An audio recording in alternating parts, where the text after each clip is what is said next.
the White House. Well, a lot to talk about. Joining me now, senior political analyst and former presidential advisor David Gergen, also chief political analyst Gloria Borger.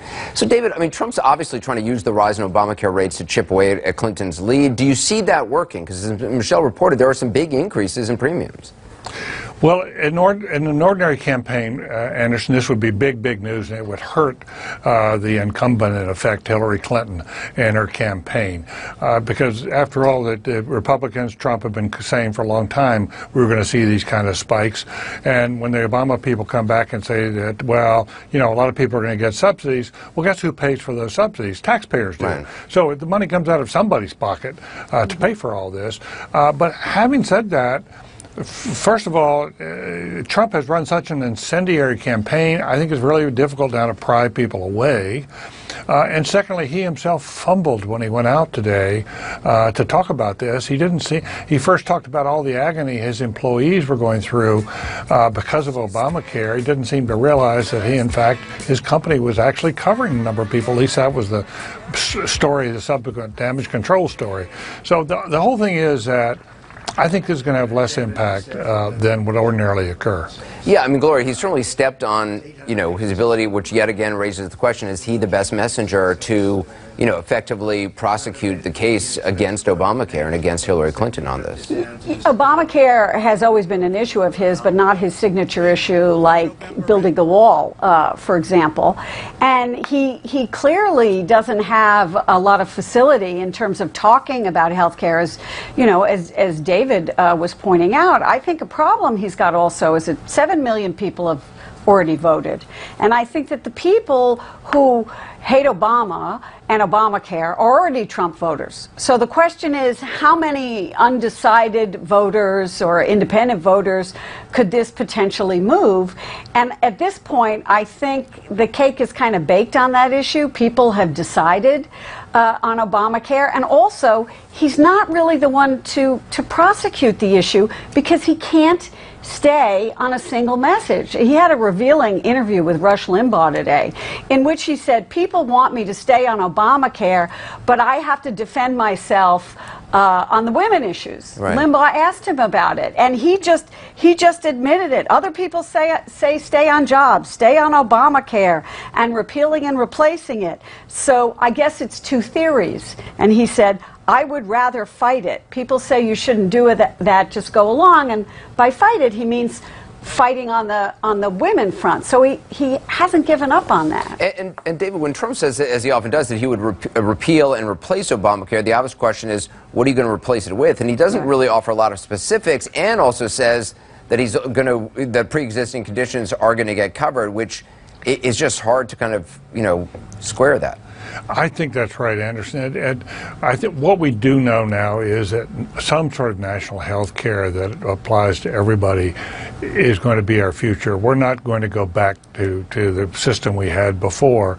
And the Republicans have the opportunity here to devise and show us a market-based kind of plan, one which has a lot of incentives, and say, hey, here's a better way to do it. But Trump hasn't come up with that plan, and he doesn't have a Republican alternative that he's advancing. So I think Gloria's absolutely right. He doesn't have a lot of facility in talking about something, which is actually very fundamental to his campaign. Yeah, we got to leave it there. David Gergen, thank you. Gloria Borger as well. Just had Trump supporters in the pivotal state of Florida talk about the issues that are most important to them and which of Donald Trump's policies they like most.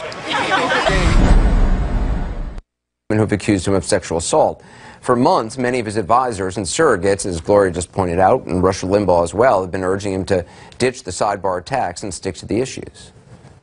I think that, frankly, I'd like to discuss the issues. I'm not looking to take anybody out or be nasty to anybody. Like I've said many times, we need to talk about the issues. People do want to talk about the issues. I think voters are voting on issues. I think Donald Trump is at his very best when he talks about the issues. And he talks about the issues, and that's what American people want to hear. It's about issues, about jobs. Well, advice often ignored, though, by Donald Trump. But we wanted to know just what exactly are the issues his supporters want to hear him talking about. Randy Kay went to find out. What exactly are the issues that bring supporters to Donald Trump? For some of them at his rally in Florida, it's the Second Amendment. How do you feel about his stance on guns? What does that mean? Thumbs up? I am thumbs up, Second Amendment. I love my guns.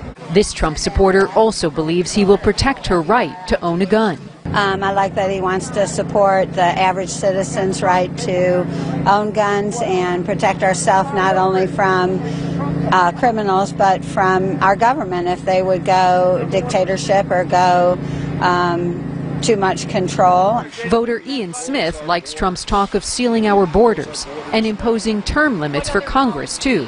But when pressed about why he likes Trump's plan to repeal Obamacare, Ian was short on detail. Do you know what his plan is, or no? I do. You want to share? Top secret. Now you sound like Donald Trump. I'll tell you when I get in there. This woman told me she also likes Trump's idea to end Obamacare. But when our conversation turned to trade, our interview went south. Evening the playing field will help. Let them pay to bring their goods in here like we pay to take our goods to them for export. So Let them pay to import.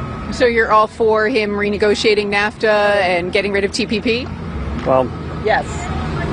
Okay, there you go. I know you're trying to make us look stupid, right? No, we're actually really no. I'm actually doing a story about what policies people are attracted to. But we're shirts, and you said, "Oh, let's these." I thought we were having a nice discussion, actually. This man may have prompted that by recording our every move, accusing us of asking gotcha questions, and angry we weren't wearing CNN identification. Have you identified who you're with? I'm an independent media. Okay, well, how am I supposed to know that? He made sure to alert everyone we interviewed before we could that we were CNN, until it backfired with this woman. CNN interviewing you. Oh, I love CNN. Great, thank you. What brings you out to see Donald Trump? What policy attracts you? I like the fact that he is pro-life. I like the fact that he is pro-Constitution, and I'm all about creating jobs in America for Americans. She isn't sold yet, though, on Trump's immigration policy. There's still some gray areas I don't understand, and I want him to flesh that out a little bit more. Immigration is a huge draw for this voter. Okay, when we look at his immigration policy, what he is saying is extreme vetting. Now, that does not mean religious vetting. That means extreme vetting. I want our policies in place so that we're doing what we need to do to make sure that Americans are safe. In the end, we found many here who, despite their unwavering support for the Republican nominee, could not name a single policy Donald Trump stands for. And what policies do you like of his? All of them. What do you like the best? But is there a specific policy that you like that he's put forward? Join the media, vote for Trump. $2, $3. You don't want to talk about that? And Randy joins us now from Orlando, Florida. It is interesting that just 2 weeks before the election, some of the supporters, don't name a particular policy. Maybe it's more the character they like, the personality of Donald Trump, the strength that they believe he exudes. Absolutely, Anderson. And many of them, actually, when I asked them about policy, sounded just like Donald Trump. They would say to me, all of his policies are great. They're all going to make America great again. Everything's going to be wonderful. But yet they still couldn't name a specific policy that they support. Now, there were those who could name policy, as you saw. And those people were really passionate about the fact that Donald Trump says he's pro-life. They certainly like the fact that he's still talking about building a wall. They like the fact that he's saying that he's going to appoint like-minded justices to the Supreme Court. They like all of that. But still, there are people who, just 2 weeks out now from Election Day, want to hear more. I asked one woman about Donald Trump's plans for ISIS, saying that he just is going to bomb them and he's going to bomb the oil fields. And she admitted, you're right, he doesn't have a plan for ISIS, but she is convinced that he's going to surround himself with smart people, smart generals, and he will eventually have a good plan for ISIS if he is indeed in the White House. Another woman I talked to about Social Security, and she said Donald Trump keeps saying that he's going to save Social Security, he's going to make it great again, but she still wants to know how, Anderson. All right, Randy, thanks very much. Just ahead on this 2-hour edition of 360, Donald Trump pounding the trail in the most must-win state of Florida, slamming President Obama over the surge in Obamacare premiums. Can he turn the sticker shock into votes? We'll look at that ahead. Good evening. Perhaps by this time, a couple Tuesdays from now, we'll know who the next president of the United States is, or we could be bracing for a long night of vote counting, and as it has before, it could all come down to Florida. Donald Trump says he might not be able to win without it, and Hillary Clinton is campaigning as if the same is true for her. So 2 reports, both from Florida tonight. First, Sarah Murray, traveling with the Trump campaign. Today, Donald Trump is taking aim at President Obama's legacy on the news that Obamacare premiums are set to spike next year. Obamacare is just blowing up. Trump seizing on the issue as a government report reveals premiums for the benchmark Silver healthcare plan under the Affordable Care Act are set to rise an average of 22% in 2017. But Trump is insisting the price hike will be even larger. That Americans are going to experience another massive double-digit hike. Now, they said 25%. Forget 20. You'll take 25%. It's going to be 60, 70, 80, 90%. Trump appeared with his employees at his Doral property today to take a swipe at Obama. The billionaire businessman ended up inviting questions about what sort of health care he offers his employees. And I can say all of my employees are having a tremendous problem with Obamacare. I mean, you look at what they're going through with their health care is horrible because of Obamacare. So we'll repeal it and replace it. Despite Trump's suggestion that all his employees are struggling with Obamacare, the general manager of Trump National Doral clarified that more than 90% of employees are insured through the hotel. According to the general manager, only part-time or seasonal employees would be using the healthcare exchanges. Trump's attempt to go on offense on policy comes as he appears eager to set aside his war of words with nearly a dozen women who have accused him of sexual misconduct. Telling Fox News this morning he'd rather focus on other issues. I just want to let people know I'm innocent, okay? Nothing ever happened. It didn't exist. This was all fantasy land. I'd like to get off that subject because everybody brings that up. But as he spends his third day stumping across Florida. In Florida, the number of people at the voting booths are massive, the biggest they've ever seen. And a lot of them are wearing Trump buttons and hats and shirts.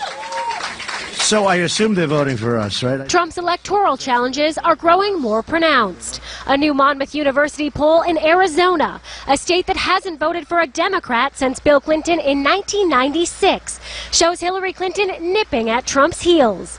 She's drawing 45% support to Trump's 46%. Sarah Murray joins us now from Tallahassee. So Trump was clearly dialed in on the Obamacare issue today. Was he able to stay on message in Tallahassee tonight?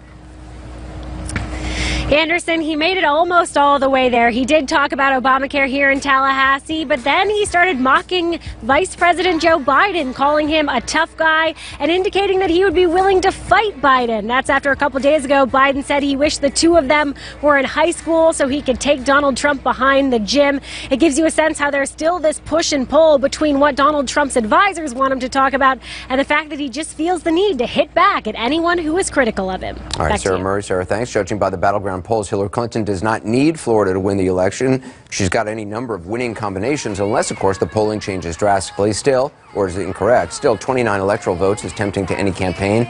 So is making a difference in the down-ticket races. And perhaps most of all, so is being able to decisively slam the door on the Trump campaign. Superseding all of that, though, could be the real reason why Secretary Clinton is campaigning so hard in Florida, namely the fear of not campaigning hard in the closing weeks of this campaign. Breonna Keeler tonight reports.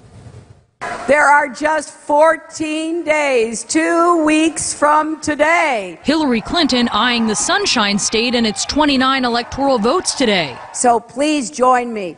This is bigger than me. It's bigger than any of us. It's even bigger than Donald Trump, if you can believe it. Expectations for Clinton are high. A new CNN ORC poll shows nearly 7 in 10 voters believe she will win the election. And her campaign is spending their last 2 weeks racing through battleground states, trying to convince voters not to become complacent. I feel good, but boy, I'm not taking anything for granted. I'm going to work as hard as I can between now and the close of the election. Vice President Joe Biden in battleground Pennsylvania. This man is thoroughly unqualified based on his conduct, his abuse of power, and his lack of substantive knowledge. Just the de minimis amount of knowledge needed to be President of the United States of America. So I'm finished with Donald Trump. President Obama on late night TV. President Obama will go down as perhaps the worst president in the history of the United States! Exclamation point at real Donald Trump. Well, at real Donald Trump, at least I will go down as a president.